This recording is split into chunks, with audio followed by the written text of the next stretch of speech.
Guys, welcome back to Odyssey Strength Podcast with Jackson Mansudi and Giannis Kotopoulos. If you like the podcast, please please share on your Instagram, follow us on Spotify, on YouTube, like us everywhere, share us everywhere. Thanks for sticking around. Enjoy the episode, guys. All right. We're back. We are back. Is it recording?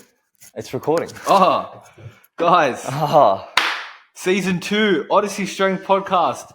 We are back. We've been on a bit of a hiatus for multiple reasons.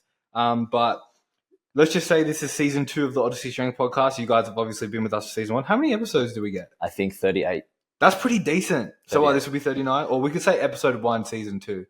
Sounds better. Whatever we might change it. We'll see. We don't know. Yeah, it feels weird not having headphones on and not being like in a studio. This feels too casual. I feel like I'm going to say something too left field. Hey, season 2, there's no rules because we don't have to. Yeah, we don't have to buy ourselves. We got through 39. Sure, we are.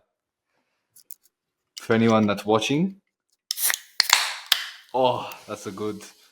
This is the first season 2 crack. They're gonna hear me gulping. Very good. What's been happening, man?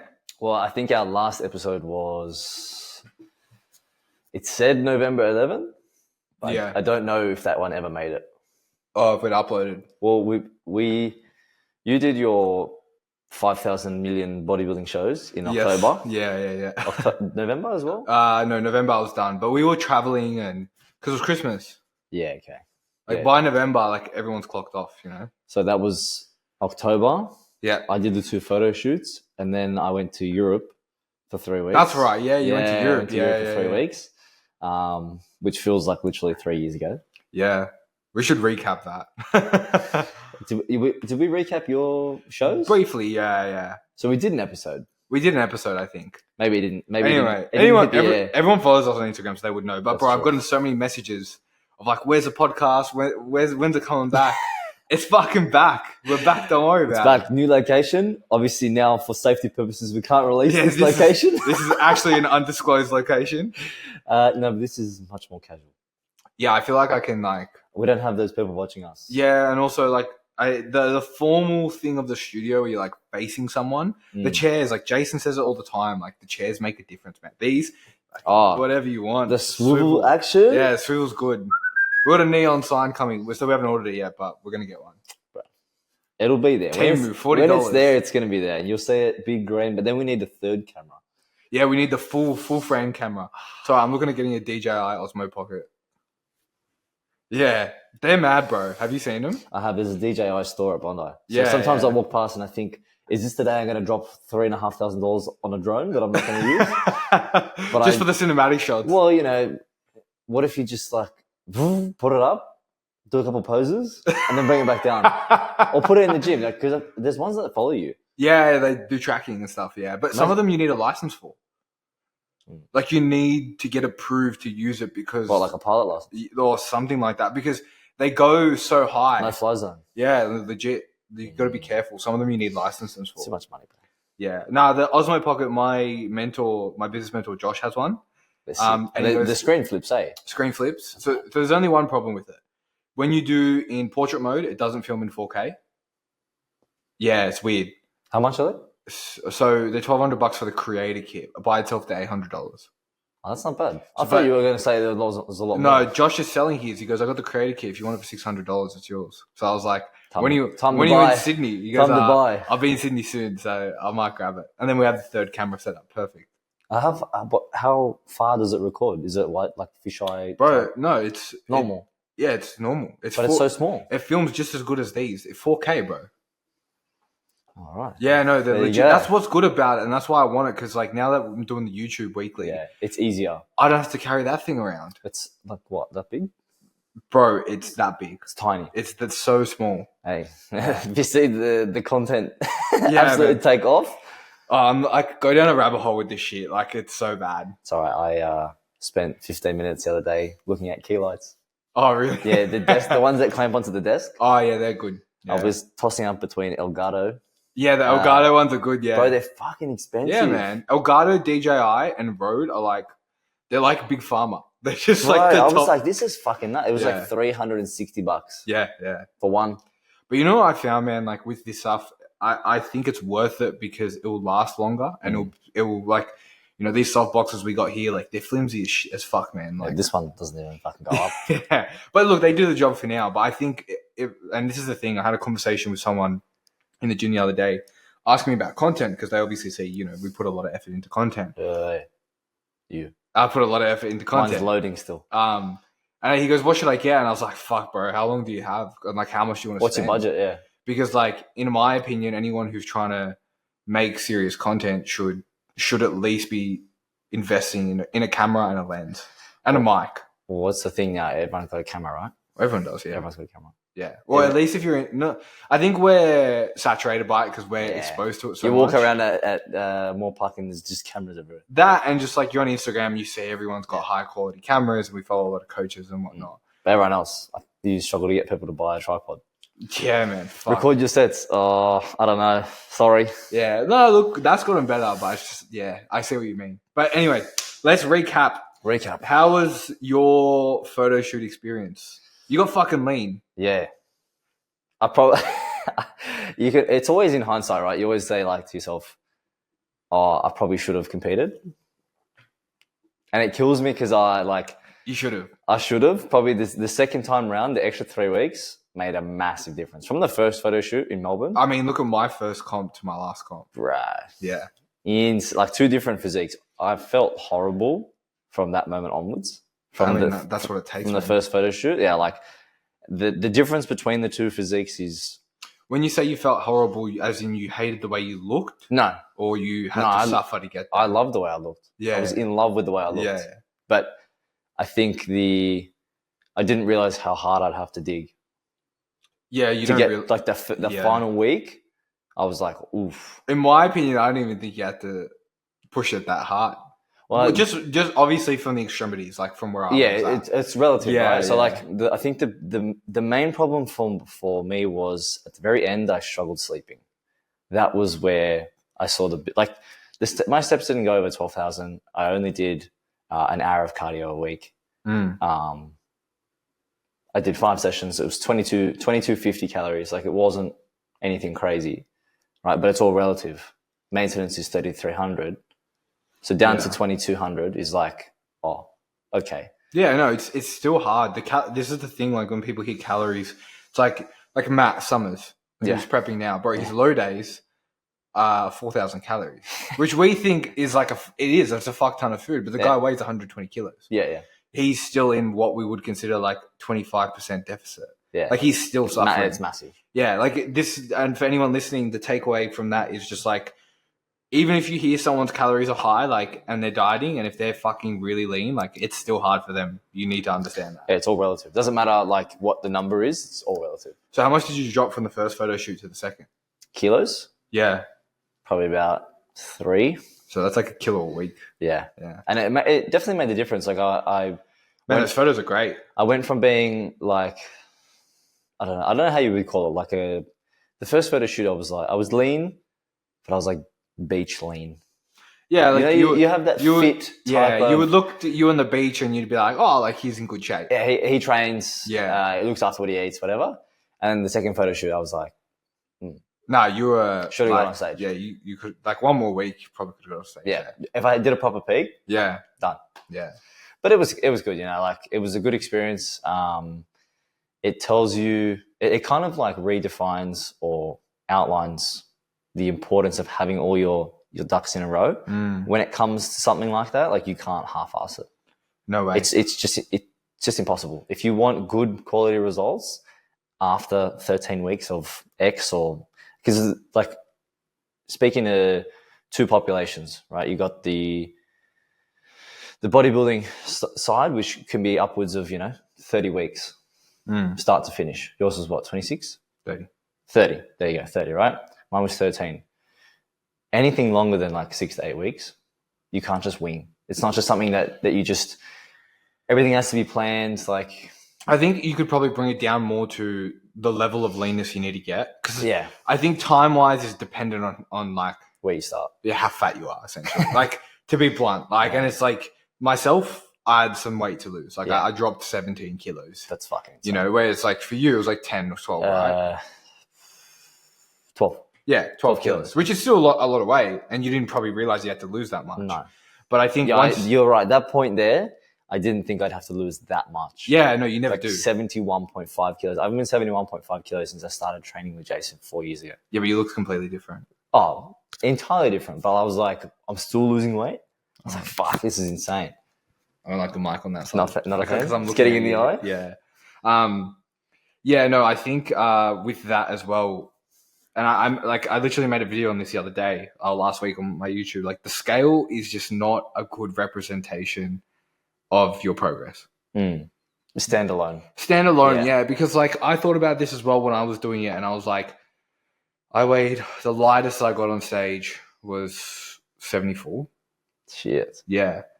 And it's like, someone who thinks of 74, you're like, fuck you. Like, for me at least, I was like, that's lighter than what I did my photo shoot at 2 years ago. In my head, I'm like, I should be heavier. Because I'm like, heavier on stage. I should be heavier. It's like adding muscle tissue to why each not? time. Why is it not heavier? But one, I was even leaner. Yeah. And two, like, I could argue that I still did, because like the look was completely different. Yeah. Thinking back now is night and day. Yeah, 100%. But so regrets was that you should have competed. So now with that in mind, are we competing? It'll be 2026 for sure, yeah. 2026. Okay. Yeah, so next year. Yeah. What is season A, B? Actually, that's up to Jason. I think it'll depend on, obviously, the look. That's one thing. Like, what category? It'll be physique, yeah, for sure. Chuck a pair of board shorts on. Don't worry about the legs, bro. Don't worry about the legs. You got the build for it though. Yeah, but I think the main thing will be how far I can push the body weight now, like this year, because there's no real timeline for me to have to do anything. But you're a lot more locked in now, right? You know what? I mean, disregard the last 3 weeks, obviously. Yeah, like away from that, I think I've accepted that living the lifestyle more, like leaning into it a little bit more, means that you can also have a bit more freedom. Whereas people probably think it's counterintuitive, like, oh, if I restrict myself more and I have more rules, then I'm not going to have the freedom, when I think it's actually the opposite. Yeah. Like I said, I put up with that cheeky story last night. It's like, once you know the rules, then you can play with them. Yeah, definitely. You don't do the other stuff and then complain about not having results. It's do the hard stuff first, make sure you're getting in consistent food. Like, there'd be times where I would eat certain foods and it would derail the rest of my day, just digestion, feeling, sleep, whatever it may be. And that's not productive to what the goal is now. So to answer the question, yeah, like living in lifestyle a little bit more, leaning in a little bit more, I think helps a lot. Yeah, I think for yourself, at least from what I've noticed, it's just like you've dialed everything else in so that you can enjoy the flexibility when you need it. Yeah, and I think once you realize that let's use food as the example, right? Because that's what majority of people's vices are. That meal out that you're so looking forward to, it's good, but it's not like groundbreaking. Yeah. It's not. And this is what I've said to a few people, is like, what it tastes like already. Chances are you've already tried it and you love it. So you know what it tastes like. So it's not as if you have to, bust your balls during the week and live this restrictive lifestyle to then be like, oh my God, I'm just going to have the weekend off. Like, to me now, that makes no sense. Not only that, I think it's a really negative thing when you put food on such a pedestal. Yeah. Like, it's just a thing. Yeah. It's just like, and this is something that I also learned. It's, when I finished my prep, I was like, oh my God, like, can't wait to eat. It's like you forget that you dieted for 30 weeks, because when you have it, it tastes the same as what you did if you were able to have it the whole time. It's the same thing. It doesn't change. Yeah, of course, that first bite is pretty monumental and pretty extra salty, glorious. Yeah, and you get all these, like, your fucking mouse having an orgasm. But, like, after a week or two, you're sort of just like, it's the same. And this is the thing. It's like, and I say this as well to my clients, I just say the food's always going to be there. It's true. It's like, and when you finish the diet and you go and have that meal out, or you go back to having one free meal a week and you stick to your nutrition the rest of the week, it's way better, because you're not putting it on this massive pedestal and you still get to live the way you want. Yeah, 100%. And it doesn't change anything. Except now you actually get to live a healthier life. Yeah, and you get results. Yeah.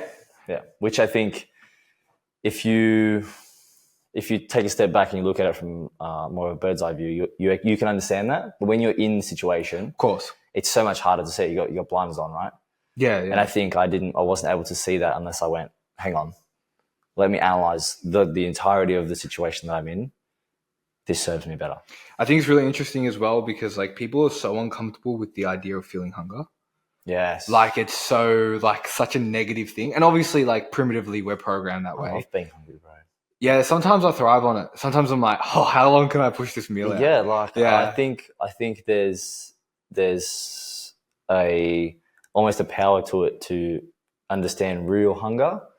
Yeah. And like, I'm just... And being okay with it. Yeah, or I just have a bit of a sore stomach because I haven't eaten at my regular time. Yeah, and are you hungry or are you just bored? Like that was a big one, especially like when you're prepping, you're so efficient. Yeah. And this is the other thing. I was doing a bit of, I forgot where I was listening to it. I was doing a bit of research. But like, I think a mentor was telling me, primitively, we are more programmed to, when we get hungry, like our senses get heightened. Because in our head, we're like, we need to hunt. And look for food. So you're actually way more efficient because your body's like getting ready to go look for food, which I find fascinating. And it's like you are so much more efficient. So it's like use that time like properly, right? So when you feel that hunger, it's like, and it's like when you're bored and you're hungry, you're just bored. Yeah. It's like maybe, yes, of course, you're hungry, but it's like you're actually just doing nothing. So go use that time efficiently, be okay with it, be comfortable with it, and know you're not going to die from it. Yeah, but you can't tell until you do it, right? No, of course. Even me now, like I'm in a mini cut, like, and it's just 4 weeks. I'm in the 3rd week, and I'm just like feeling hungry again. I'm like, oh fuck, I haven't felt this in a while. It's a little bit uncomfortable. Yeah. But you sit with it, and you're like, oh, have a coffee, momentary, go do some work, have some sparkling water, have some nicotine. But yeah, so you're very happy with the package that you brought? I was very happy. I was happy with it. Good. For sure. Yeah, well, I mean, I lost it after I went to Europe, but that's all right. Yeah, but like now, so yeah, what? So literally the week after, I think it was like the week after. You're only in Europe for 4 weeks. Probably not 18 days. Yeah, there you go. But I did damage. Yeah, I mean, I did some serious. When in Rome, the saying actually works because I went there. Yeah, man. Like I trained a sum total of 3 times while I was away. Yeah, but you're with your family and stuff. It would have been hard. Here I am making excuses for it. That's how hard I'm working now. I get the excuses back then. Now I think it's a different lifestyle. Like health.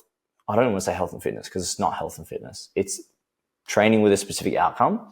So physique transformation, physique change, whatever you want to call it.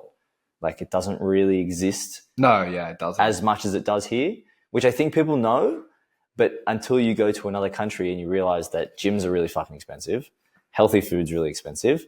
You can't just go and grab a protein shake from anywhere that you want. Yeah. And you're not looked at. I don't want to be like, oh, look at me. But it's definitely, you get a different vibe from what health and fitness would be or physique transformation. Like it's just pink dumbbell type. Yeah. Like we're still, I mean, bro, you sit down at dinner in Italy and then there's vinegar and olive oil on the table. Yeah. Like it's, and don't get me wrong, like I loved it. I love having the break after being so regimented. Yeah. But then I almost wanted it as well. By the 3rd week, I was like, I need me some chicken. Yeah, 100%. And some fucking potatoes. Like, I just want something like super, super plain. I mean, take away physique outcomes. It's like you just want to feel healthy. Yeah. And I want to have choice. Yeah, 100%. That was I think the main thing. But it was good. I fucking ate like so much. So 2026 is the goal. 2026 is the goal. So now you're just trying to build. Yeah. So I went from 71.5. Now I weighed in this morning at 79.9. Within 3 months. That's solid, man. It's good. Very solid. Look, I think there was a lot of rebound in terms of initial body water weight. Yeah. But I didn't think I haven't gained as much fat as I thought I would. Nah, man. Like, and you can talk about the science behind it of like the rebound phases and the thing. But I want to try back to maintenance. Like, but even just like, you know, everyone says, oh, you build so much muscle when you come out of the rebound, and people are like, you know, if you're a science person, you're like, that's not really a thing. But anecdotally, your physique changes the second you do some sort of comp prep. Yeah. Because even me, bro, like I mean, I'm 82 kilos now. Yeah. Given 80, you know, given other circumstances, but like I'm still leaner. Yeah. It's we'll get to that. It's interesting the response that the body has to going from I don't want to call it starvation. It's just an active reduction in calories, straight back up to like a predicted maintenance. Right? It was insane. Like I started eating, you know, back to 3,500 or 3,400 the next day, and then within that 1 week after I got back from Europe, it was like I was back to 2 weeks before I did my photo shoot.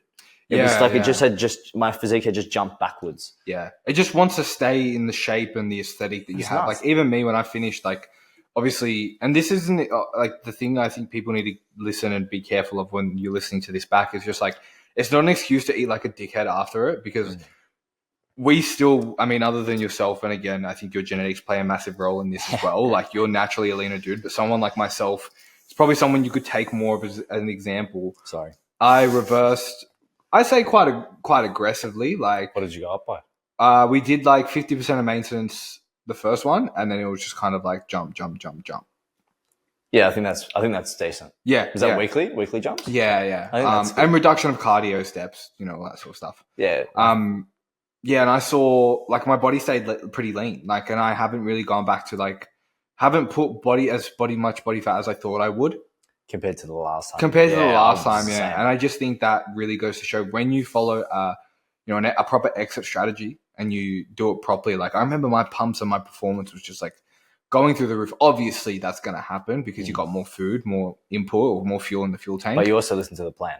That's the you have to stick to the plan. Yeah, 100%. That's the thing, and I think that's where a lot of yo-yo. That's why yo-yo dieting exists, right? Because you might get the goal, but then you're back to what you were before because you couldn't stick to what you were either advised or what you thought was correct. Yeah, but you need, I mean, obviously people know that about us, but it's just like you need to adopt a new lifestyle if you expect to have a long-term transformation. 100%. And that's just like goes without saying almost. Even on my worst days now, like this last 3 weeks, for example, like you mentioned before, probably my nutritional adherence has been, it went from 80 to 70%, and then 70 to 60%. And that's where you start to go like, now I'm falling out of like even 80%, you're falling out of what I would deem as like an acceptable range for, I think for us, especially. Yeah. I mean, maybe you're listening to it and thinking, like, I'm not there yet, but it's like, if you're not at 80%. Well, put it this way, man. I had a client who's been with me for a while now. I'd say since late last year. Yeah. And we've been trying to put on size, like, and we've just been in a surplus from the second we started. Yeah. So it's like, literally, what are we coming into? We're late Feb, yeah. And it's like, that's like 4 or 5 months of surplus. And he's just like, his weight's been steady, but his adherence also goes up and down. Like people think putting on muscle and size is easy. It's not. Like, it's harder than dieting. But he really picked up and we're hitting 90% for, I'd say, about a month. Yeah. And I literally just said in the check-in, bro, I was like, look, this is good, but I don't want good. Oh, great. I was like, you could be doing so much more. I was like, look at the progress you've made floating in this 80% mark. I was like, imagine what you could do 100%, bro. He took it. Next week he came in, he put on like half a kilo. Yeah. And his performance went up. His photos look better. He still looks pretty decently lean. You know, like it goes to show that just what that extra inch can really do for you. Yeah. The gap between 80% and 100% seems so far, but you're already doing the things. Yeah, you're already doing most of it right. Just like go that extra little bit. Like you're already there. It's not like you got to go from 0 to 100. You're already at 90. Yeah. You just have to like not have that little fuck up that you have every weekend because you're like, oh, it's fine. Yeah, and you know, that was me. That was been me in the opposite terms. Is like, you know, you obviously with what happened with work and stuff, was missing out on a lot of food. And then the flow and effect of that is, you know, the training starts to take a hit. Like I think now, obviously, having trained together so often, I've still got the ability to turn up when it matters, Mm. but you can't do it as often. Like you run out of gas more quickly When you're not training with someone. when you don't fuel yourself properly. Oh yeah, 100%. Consistently. Yeah. Like if you skip 500 calories on one day of the week, you'll be okay. Yeah. Do it consecutively.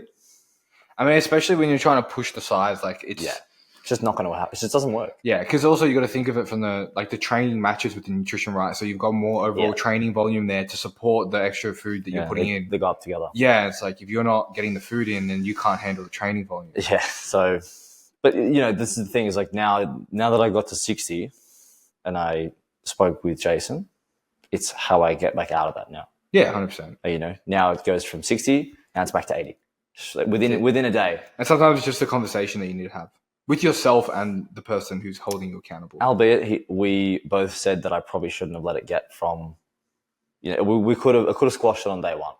Yeah. But I think it's just me as a coach, too much pride to ask for help. Yeah. And I think that's just a learning curve as well. No, yeah. That's my personality is I can fix it. Yeah. But then as well, like I said before, is sometimes you need to zoom out, bird's eye view, because I was in this scenario, I couldn't fix it myself. That's why coaches are important. Yeah. So you're back to 100% now.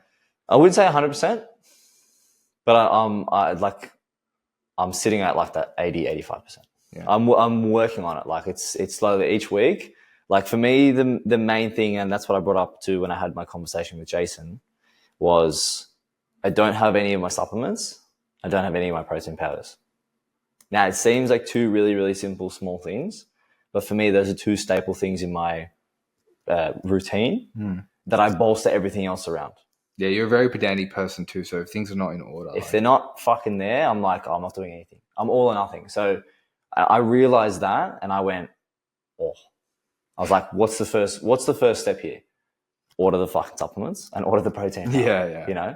So once those two things are done, then you can go, okay, well, now I know, like I plan out all my meals. Now I know I'm back to normal schedule. As you should, yeah. This is 700-800 calories for breakfast. This is so on. So now I can sit there and go, I don't have to worry. Yeah. So that's the all.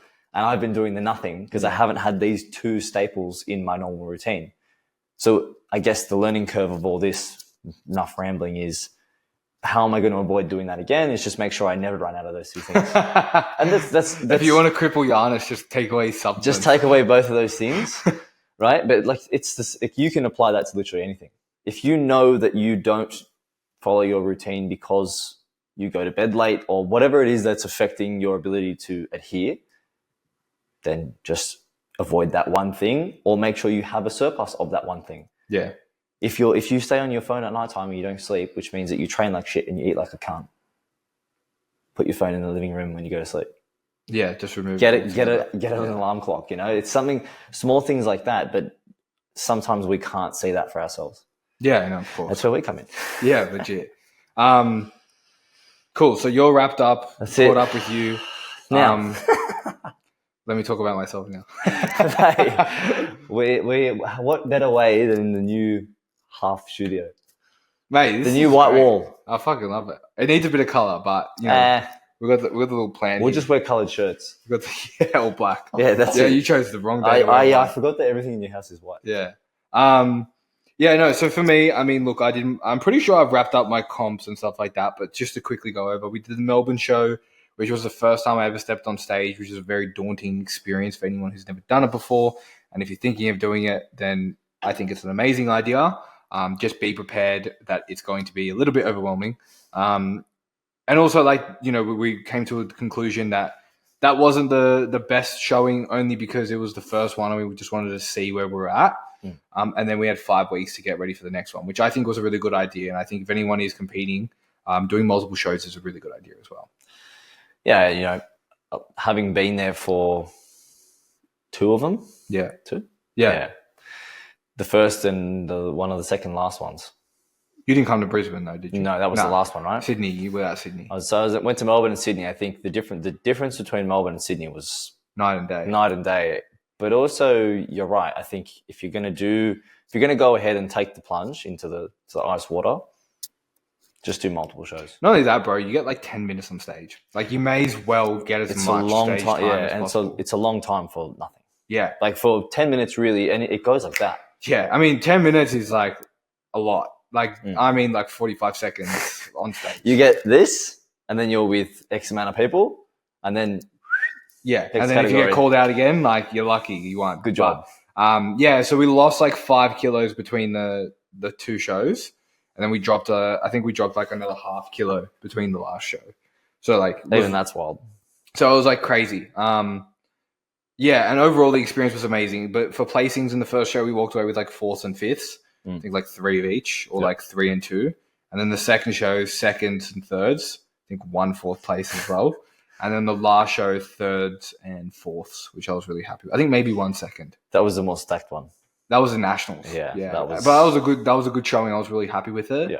And overall, man, the prep experience was amazing. Like, obviously, it had its difficulties. Like the last 4 weeks, you know, you're a bit all over the shop, brain dead. But I think, considering the circumstances of where I was at with business as well, like handled very well. Yeah. Because I was pumping out like 30 plus sessions per week, and that's a lot of hours for being in it's a lot of hours in general, let alone being in prep. So like that was like really good. I was really happy with everything.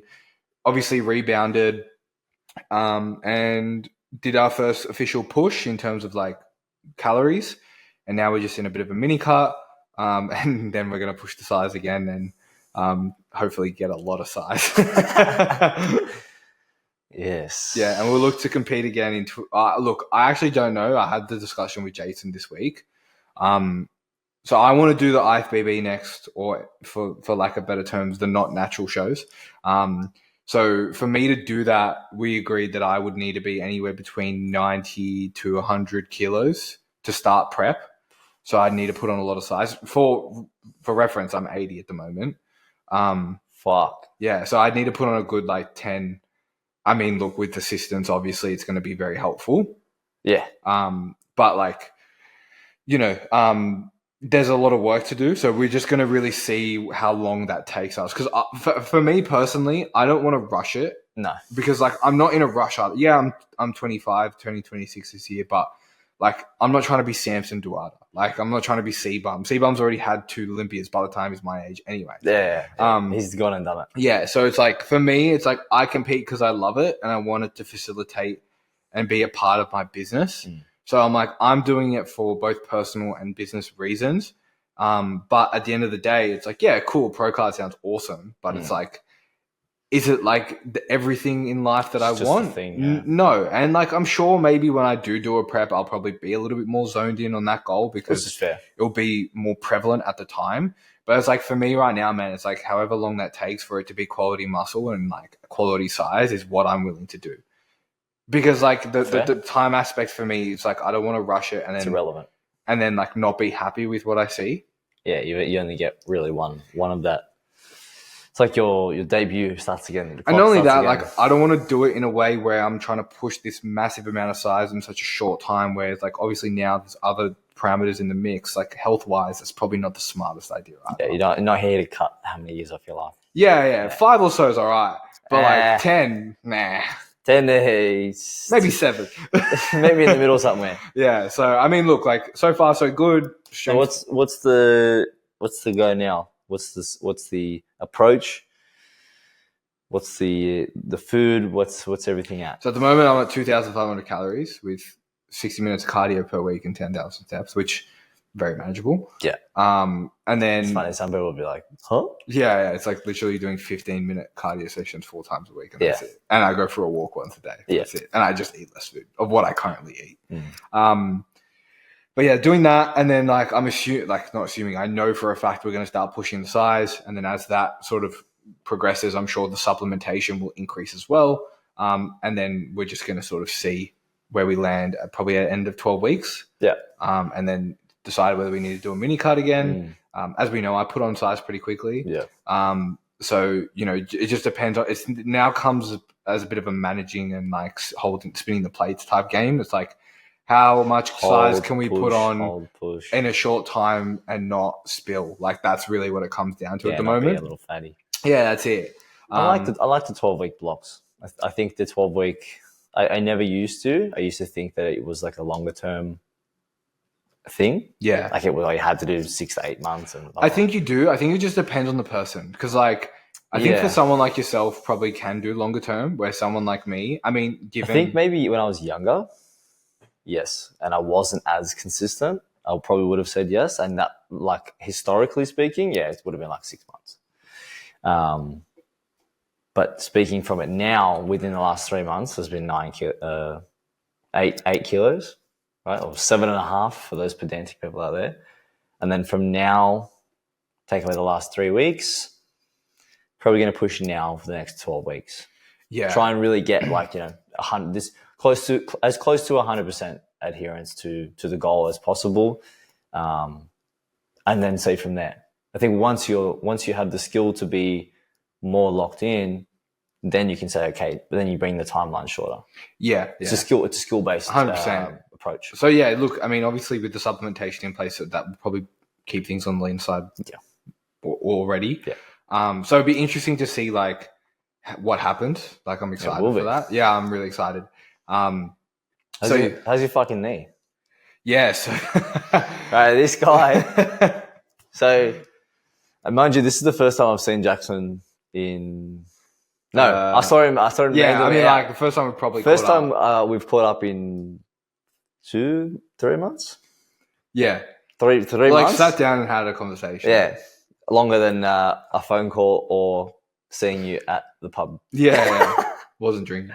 None of us were. He goes, oh, yeah, I did my ACL. And I was like, you don't play contact sport. How's that possible? But then I forgot. Yeah. BJJ. Yeah, so I've been mixing in some BJJ. Rolling with the big boys. Yeah, twice, 3 times a week. And look, honestly, man, like, not that I'm anything close to retired as both a coach or a bodybuilder, but... Is it retired or retarded? Retired. Not that I'm anything close to that, but I can see myself doing that for a very long period of time after bodybuilding. Yeah, fair. Because it's just like, it's a game of chess. Future endeavor. Yeah, it's like it's so intellectual in terms of how you have to think. I guess as well. It's not like it is. It is an impact thing, but it's not like boxing. No, you're not. It doesn't have a time frame on it. Yeah, you go like, I can maybe have like a couple of years of this. The impact's circumstantial. Yeah. If you have someone who's being a dick to you on the mat and tries to like pick you up and put you on the floor or twist you in a way that you're not supposed to be twisted, like, which is what happens, like, yeah, I can see myself doing that later on. But however, I have learned somewhat the hard way that these sports just don't tend to. What happened anyway? So yeah, like I was like doing like the way the classes work is you like, first you roll 45 minutes of drilling, like a technique. Yeah. And then as the class progresses, it's like, now it's like drill the technique, but more sparring live environment. Yeah, live environment. And then at the end of that, you do a roll. And you used to just free for alls, like whatever, and we're in the gi, so people pull and shit. I wouldn't be. Anyway, funnily enough, I was with a black belt, so I felt really safe. And he was injured, so he goes, "Let's go light." Yeah, it was really fucking weird circumstances, like the way it happened. And honestly, man, all it was just a scramble between me getting from the floor to standing up and getting taken back down again, and I just landed the wrong way. Honestly, like I think I need to take responsibility of it because like I probably should have landed the right way. So you're coming back down. Yeah, like he basically grabbed my back. And, and went this way, and I was. You both went forward? No, he pulled me to the side, and then I think I'm pretty sure this sort of like came in. Yeah. And rolled inwards, but my foot was planted, and I felt a pop on the lateral side of my knee, and so. Luckily, I'm pretty sure I'm going to get the MRI tomorrow, but from, I trained legs yesterday, I was fine. You'll be okay then, Yeah. There's not really that much swelling. There was no swelling. Yeah. And he said it's probably just like a grade 1 sprain on the ACL. Yeah, so happy days. But yeah, so we dealt with that obstacle and we'll overcome it. But yeah, no, we're pretty good. It was funny. I was speaking to Jason yesterday. He was like, "How'd you go?" And I was like, "Yeah, no, it's fine. Like I pulled back and stuff, and obviously because like I'm." Did you go yesterday? Yeah, I trained legs yesterday. Yeah. Oh, I thought you meant you went back to BJJ. No. And he goes, "How'd you go?" And I was like, "Yeah, obviously like feeling stronger and shit. Like I want to put more weight on the bar and stuff, but he was like, yeah, that's like going to be something hard to manage at the moment. And I said, well, like legs are not going to be hard to grow. And he goes, not for you. So it's like, we don't have a problem in the leg department if it's something that we need to bring up later. Yeah. But yeah, at the moment, man, we're in a shoulder and arm block at the moment. Just trying to emphasize growth there. But, you know, obviously systemic growth is what we need right now. It's like 90 kilos is not going to put on itself. Fuck. So yeah, that's where we're at the moment. I mean, look, man, like I'm excited to do a prep again with the lifestyle I have now. Think it'll be easier?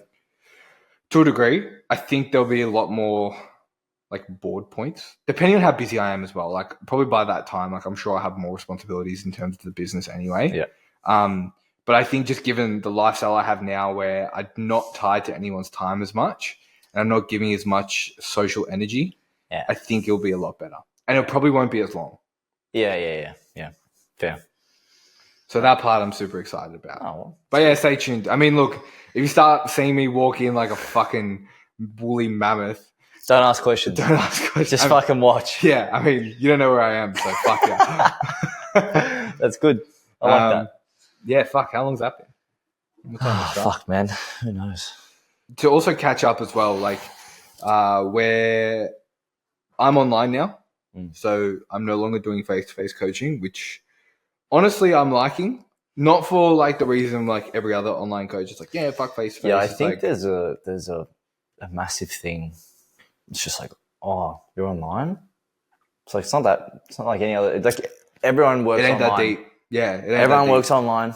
Everyone works from home. It's not a big fucking thing. I don't know when it became such a thing. Maybe during COVID. Yeah, I think it's just like a natural progression for a face-to-face coach. But no, I'm enjoying it, man. More for the aspect of that. I feel like I get to use my expertise a lot. Yeah. I feel like I get to be more of a coach. Like, you know, I had a client, she's dealing with some PCOS stuff and it's just like, cool, let me go do some research. Like, and I'm just let me like, help. Yeah, and I'm just like, you know, sending her like these things and I'm just like, try this, try that. You know, we're playing with like meal sequencing. So just like eating your meal in a certain order. Yeah. So it's like eat your carbs last. Yeah. Like just playing with those. I was like, fuck. What is it? Protein first, then fats, then carbs? Yeah. To help with like cravings and stuff like that because of the hormones and stuff. Yeah. And I'm like, fuck, cool. Like I feel like a coach right now. Even like got a client doing a photo shoot prep. Shout out Duncan. You know, his sleep is something that we're working on. I'm just like, hey bro, like let's play with this. Let's try this supplementation. So it's really cool to be the coach of someone who gets to use their expertise rather than, you know, being in a big box gym. You deal with a lot of people where you feel as though you become their friend. Yeah, all of a sudden I have an hour to speak about social life, how they went which, the whole week. Don't get me wrong, I enjoyed and I love that aspect too many boxes to tick that. Yeah, but it's like now I feel like I just get to be a really good coach. And then, of course, you know, when I jump on a call with these people, it's like, tell me about your social life. Tell me who you're dating, who you hate. And that comes naturally after. Anyway. Yeah, because you've done the reps of doing the face-to-face stuff, so you know how to be that person still. But you get to also be more of the coach. I do like it. Yeah, it's fun, man. You just like get to play with the dials a lot more. Yeah. It's like, let's, you know, reduce this, increase this, play with this, and you got fucking spreadsheets and, you know, you froth it and shit. Yeah, it's so much fun. And you get to build systems, which I find fun, and spend more time making content. I do love a good system. Do love a good system. The strength system. But I'll still be still doing face-to-face. Yeah. I got Europe to pay for, so. You going again? Yeah. How long are you going for? 4.5 weeks. Wow. July 14, I leave, and I get back August 15. Fuck. Well, no podcast for then. No, that's all right. We'll pre-record. I don't work afternoons anymore, so it's sweet. Yeah, we'll pre-record. Just straight there. Don't worry, bro. Hook it up on Riverside like we are now. I'll jump on. I'll still be up. I'll still be awake. We'll still do it whenever you want. Fuck. Well, we got to hold us accountable now. We're back. Once we put this out in the world, we got to stay accountable to it and be weekly again. So that'll be good. Yeah. Welcome back. Thank you. Season 2, episode 1. Episode 1. Beautiful. Signing in, signing out.